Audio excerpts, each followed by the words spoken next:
If your wooden chopping board is looking a little sad, then this video is for you because I'm going to show you how to look after it. So first you want to get yourself a bowl of warm water with some dish detergent in it, and then grab a scourer and just give the board a good clean. Give it a rinse with some fresh water, and then you want to let that dry for at least a couple of hours up to a day, and you want it sitting like that on its edge so it can dry on both sides. All right, with the chopping board clean and dry, now it's time to oil it.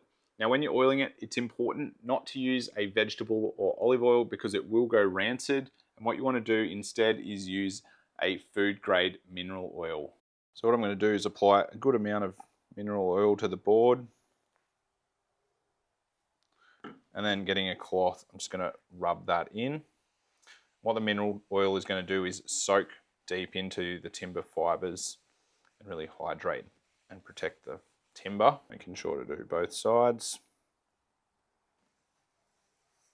So I'm going to let that stand for about 20 minutes and let it soak in before I wipe off the excess. So that's had time for that oil to soak in now. I'm going to get a clean part of my cloth, just wipe off any excess. Now you could finish your treatment here and that's perfectly fine to use. I'm going to go one step further and I'm going to put a beeswax coating on the top of it. So just with a clean microfiber cloth.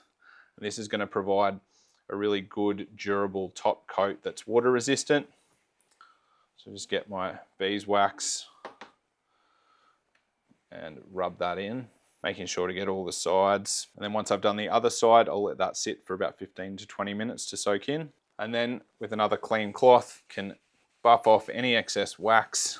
We've got a chopping board that looks a lot better than it did and is ready to use again. Now these are okay to wash with warm soapy water.